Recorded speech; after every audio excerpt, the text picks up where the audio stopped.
Have you ever been in this situation before? You were driving home. It was a long, tiring day. You just want to relax at home. Suddenly, whoosh, a car cuts in front of you. You have to brake hard. Your heart beats fast, and right away, you start to feel angry. The other driver does not look back. He just drives away. Now, you are even more frustrated. You come home super irritated. You keep thinking about whether he was wrong or you were slow. You keep thinking about how dangerous it is to travel these days. See, now this feeling has ruined your evening. The truth is, most of the time, anger often starts small. A stranger's action or word takes 2 seconds, but it can break our peace for hours. We feel upset and anxious. We feel like we are losing control.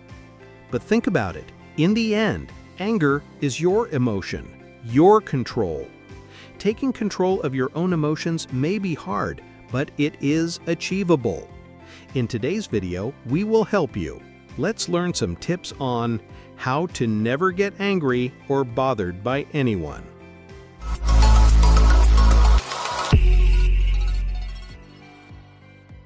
Tip number 1.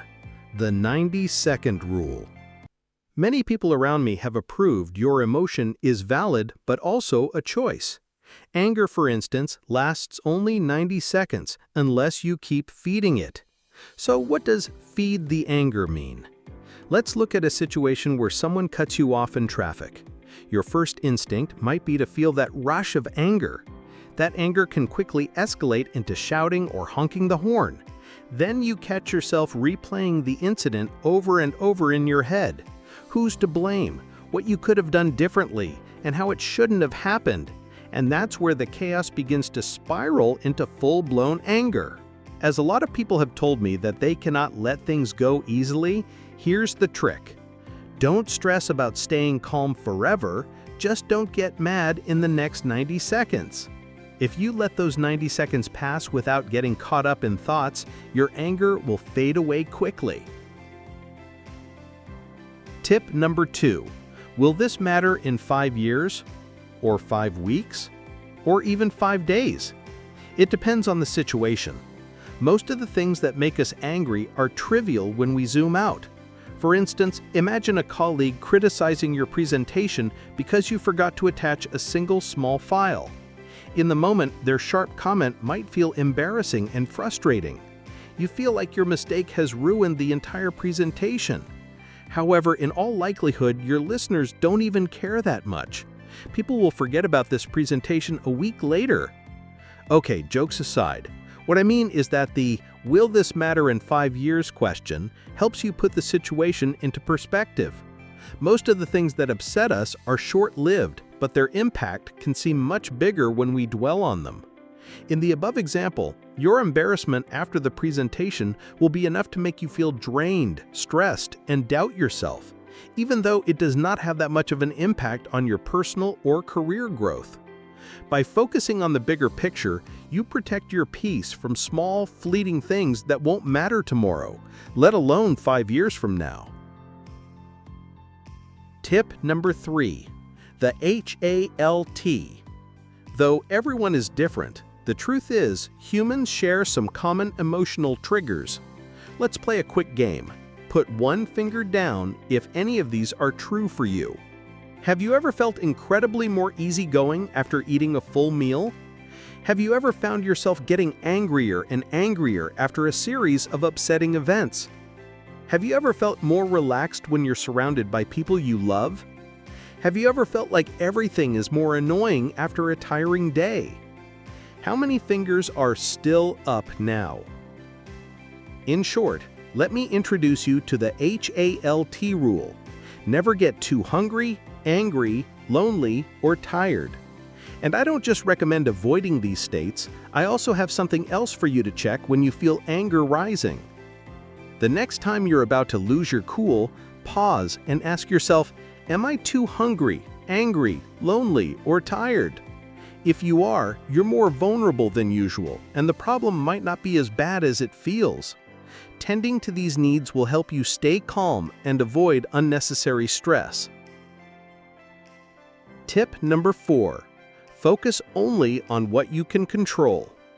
This tip is especially helpful when dealing with certain life events. Things like other people's words, traffic, or the weather are the most common anger triggers. But think about it, they are all out of your control.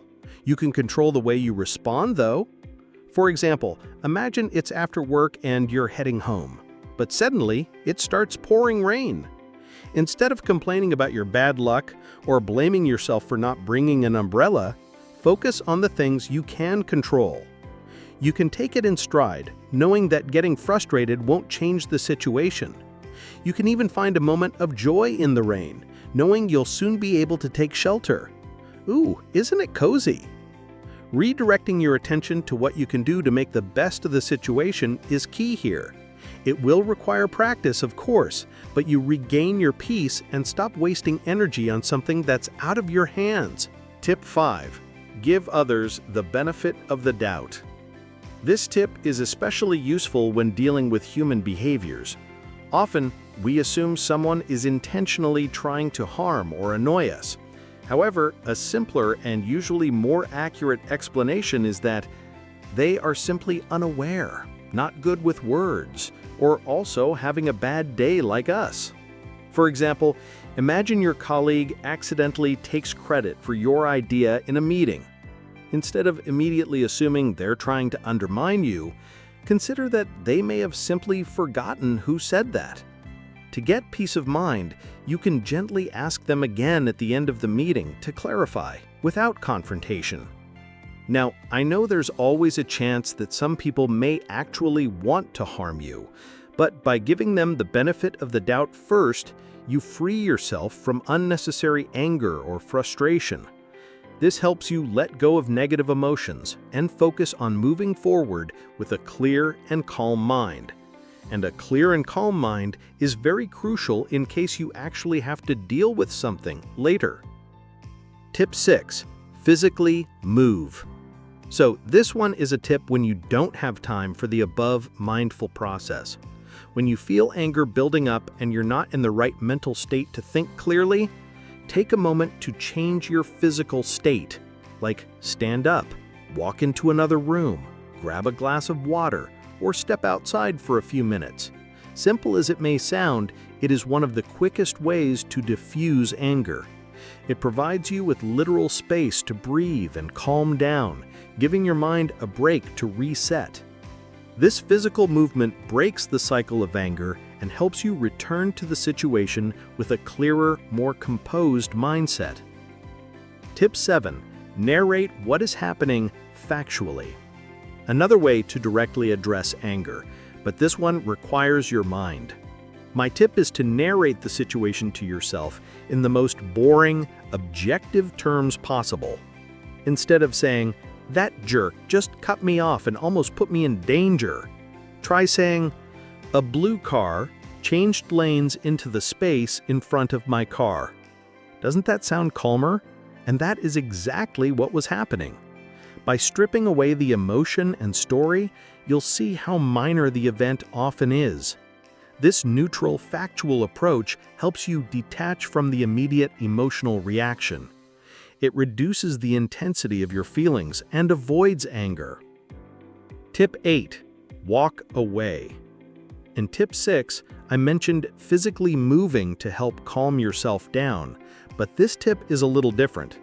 Here, I'm advising you to simply quit the problem.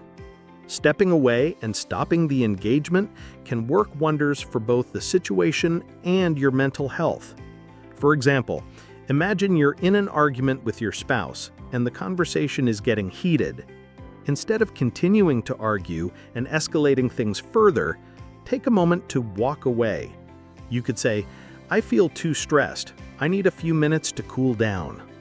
Personally, I've agreed with my partner before that if one of us feels the need to walk away during an argument, we respect it, because we know that this gives both of you time to gather your thoughts, time to avoid saying things in anger that could hurt each other, and time to create space for a more constructive discussion later.